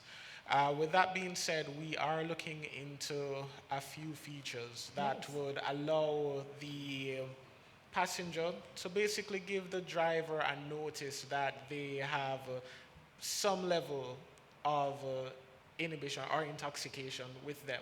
So at least the driver can know that they need to have a little bit of extra care. Maybe they have to pull up to the event and come out of the car and scan the environment to see if they see them. If they get to the event and they're not there at the time that they should be, maybe they can alert the bouncer or the guard to have the DJ call out to the person.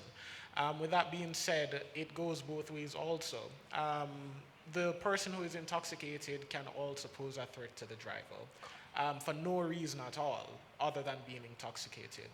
We're currently looking into having some degree of synergy with a local security company. So in the event that either the passenger or the driver, they feel threatened during the ride, they can alert this company, who would then send someone to check in real time, wherever they are, if they're moving or not, what is happening, and try to de-escalate the situation.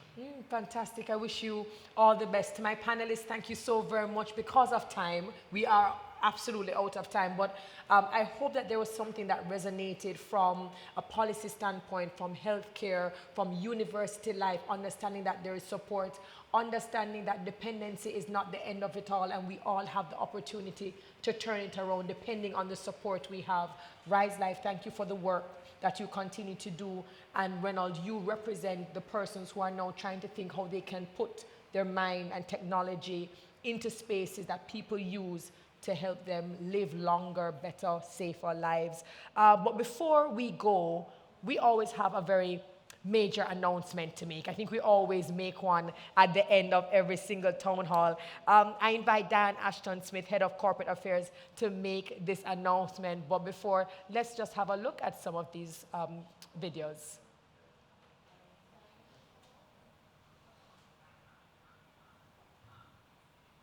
Right. I just needed to get...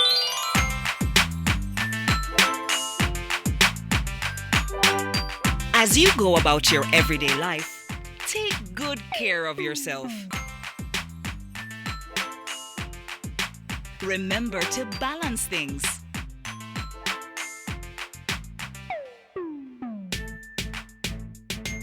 Celebrate with your favorite beverages. And enjoy a healthy, balanced meal as well.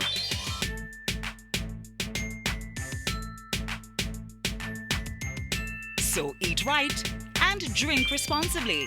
They go great together.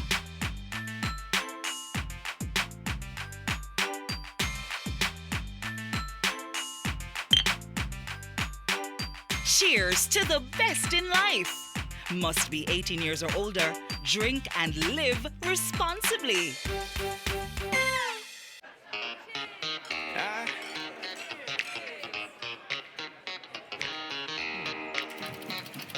Very superstitious.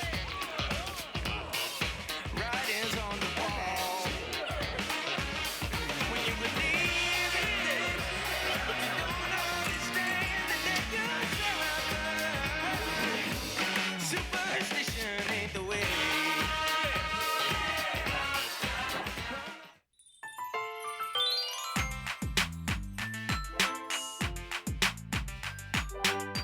As you go about your everyday life, take good care of yourself.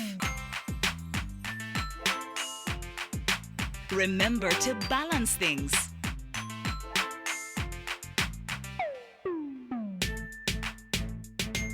Celebrate with your favorite beverages. And enjoy a healthy, balanced meal as well.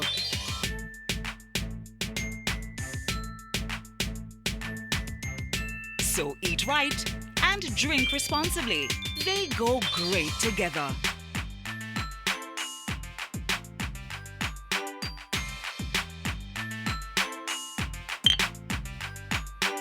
Cheers to the best in life.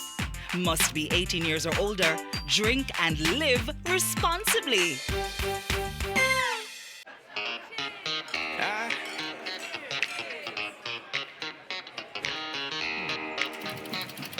Very superstitious. Writings on the wall. When you believe in this, but you don't understand that you're superstition ain't the way. All right, so good morning. Is it still morning? Yes. Good morning, everybody. Listen, this has been quite an engaging session. I really enjoyed today in particular and loved the ideas that have been posited to us. So it has really given us food for thought here at Red Stripe. We are doing a number of things nonetheless, and I just wanted to bring them to your attention. One being that we do work with Rise Life. We have a program that we call Pon Another Level, which is where they go into the schools, they teach the guidance counselors about how they can identify if there are issues related to harmful use of alcohol. We also are looking into doing a We ID program, a program that we launched many years ago and that we do in partnership with our retailers. But we're going to do this from a whole of society approach, an industry-wide approach, and it's something that we are in conversations with the International Alliance for Responsible Drinking to support us and the Jamaica Chamber of Commerce. So there are two things that come out of this, that partnerships are tremendously important. And we are going to announce another partnership today. But before I go into that, I'd like to share with you about why we are the coolest company in the world. The coolest, and I use the words used by, of course, Dr. IE, and he called us the coolest company and not the coolest beer company. So we will adopt that as the coolest company in the world. And it's certainly my pleasure to announce the winner in our Sippin' Safely jingle competition. Now, this is a competition that we launched on the 10th of November, and this to stimulate and showcase the creativity and commitment of our online community to promote responsible alcohol consumption. We received 20 submissions with varying levels of creativity and a lot of comedic value. I don't know if any of you watched them, but I tell you, I had a wonderful time going through them. I would say this is at a value of 100 or more, typical of us Jamaicans. So participants were asked to post a reel to Instagram and tag Red Stripe Corporate page. And Red Stripe Corporate reposted the videos to our page. And the top 3 posts that received the most likes were invited to today's town hall, where we are about to reveal the winner. Now, the winner was also decided not just only on likes. Yes, we love the likes, but we also had a number of entry criteria and a combination of that along with their likes. So we have launched this program, if we move that a little faster for me, on the Sippin' Safely jingle competition. And the jingle, we said, must include a number of things. They must include the following words or phrases: responsible drinking, so we do it, drink and live responsibly. And of course, persons who entered had to be 18 years or older. Certainly, we did not want expletives in there as well, so expletives should not have been included in the submissions. And of course, our own employees of Red Stripe, Heineken Jamaica, their agency and immediate families, their siblings, parents, spouses, and children were not eligible to enter. So winners had to agree as well to be able to take pictures and, of course, be part of our promotional purposes. So we closed the competition on the 24th of November, and we had an internal panel look at all of these submissions, and we have amazing winners to announce today. And so I'd like for us to give a nice big round of applause to our winner, or third place winner. I'm trying to find it here. The third place contestant, of course, but before I go, let me just tell you what they have to win.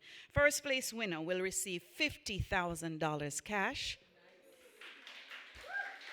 a $10,000 taxi voucher, and some really cool Red Stripe merch. The second place winner will receive a $10,000 taxi voucher and some really cool Red Stripe merch. And of course, our third place contestant will receive a $5,000 taxi voucher and some really cool, I say that a lot, don't I? Really cool Red Stripe merch, because we are, after all, the coolest company in the world. So I'm delighted to announce the top 3 entries. They received the most likes on their submissions and communicated the message based on the rules and guidelines. And of course, we are going to announce our third place winner at this time. So ladies and gentlemen, a round of applause for the contestant with the third place is Delmaro Shannon.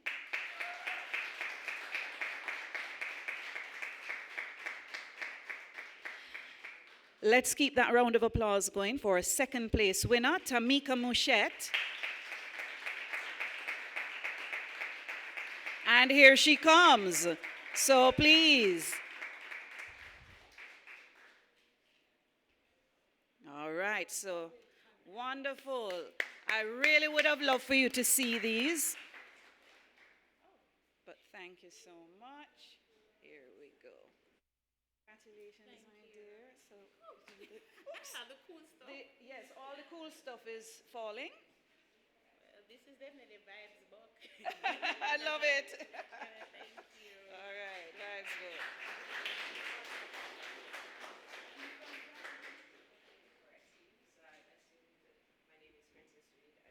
You're a Princess Reed. You're a team. All right, so you're going to share it together. Wonderful. Yes. Community. That's a nice big round of applause for the ladies. All right. Well done. Thank you so much. All right, and now for our grand prize winner. Yes. Thank you very much. That's why you are the most awesome hostess with the mostess. Thank you. Our grand prize winner is none other than Kamana Constantine Blackwood.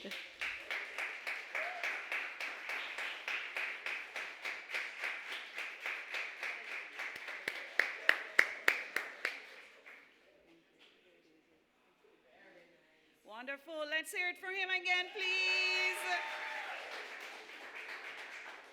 Hi, nice meeting. You too. I did enjoy it very much, yes. You all should go on our corporate page. You'll see it there and make sure you have subscribed and following. Thank you very much. All right, wonderful.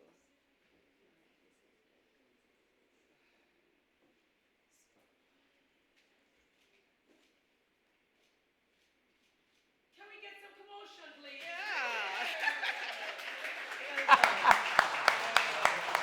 Congratulations there. Thank you, Red Stripe. Right, and sipping responsibly is something I stand behind. You might not know me, my name is McNamee. I'm an artist, and I like the mood of this entire. Thank you so much. That is a beautiful endorsement. And so, ladies and gentlemen, I am between you and lunch, and so I'm going to make the next announcement pretty fast. So, you would have heard about the Cerber app. And it is another of those amazing revolutionary innovations that we are proud to be part of. When it first crossed my desk, he had a competitor name on it. And I'm like, that cannot happen. We are, after all, Red Stripe, and we are the pioneers. And so we thought it would be really good for us to join forces with the Cerber app and, of course, the proponent thereof. And why was it so important for us? It is because he talked about a ride-hailing app that spoke very distinctly and very strongly to the whole point of safety. We have seen so many things happen with young ladies taking rides, young men, people taking rides, somehow don't make it home, or the taxi drivers themselves. So we were quite enamored with that because it also provides customers a fair market price. The price of the ride is set by the taxi company, and Cerber will work directly with the registered hackney carriage companies, not compete with them. The other thing that we were particularly enamored about was the security. Security is one of the core tenets of Cerber, and the app comprises a built-in panic button in which riders and drivers can activate in the event of danger. So beyond just what it does, it has a very clear mandate for security. And so I'd like to invite with me on stage at this point the CEO of Cerber, Renaud, so we can do this signing for us to work with him for the next 2 years, where we will provide 1,500 free rides for consumers who come to attend any of our owned and sponsored events through the festive season and beyond.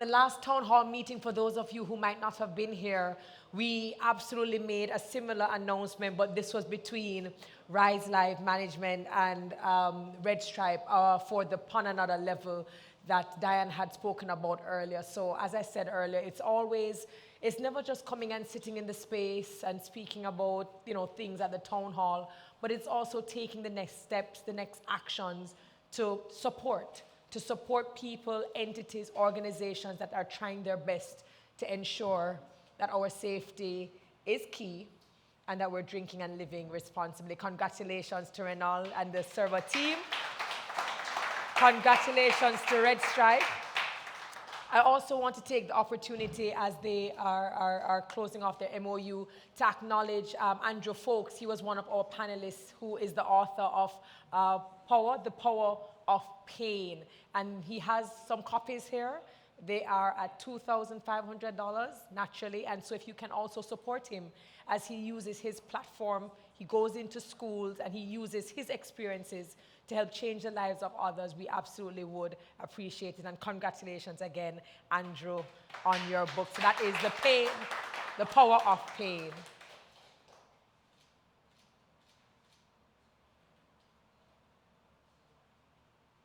Let me take over? Okay. All right. Another round of applause, ladies and gentlemen, to this partnership between Servo and Red Stripe. I just want to take the opportunity to thank our panelists.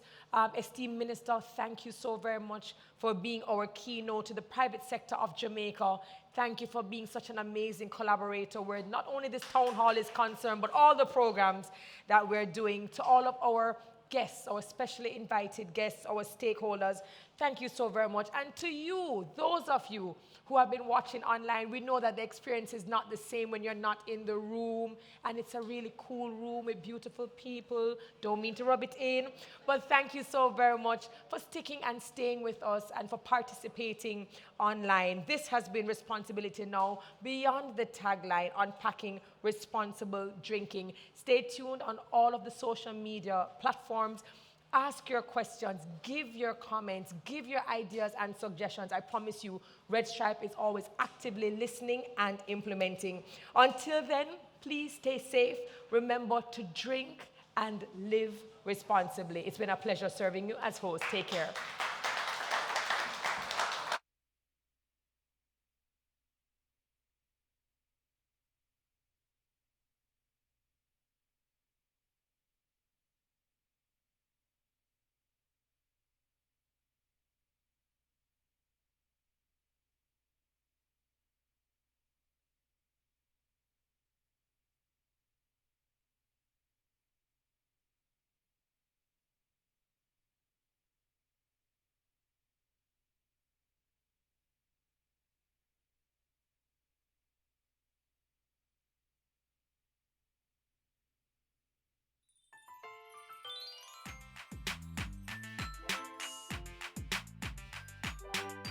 As you go about your everyday life, take good care of yourself. Remember to balance things.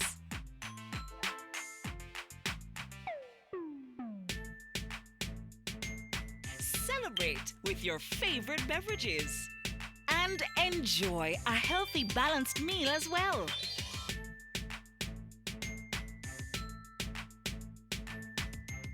So eat right and drink responsibly. They go great together.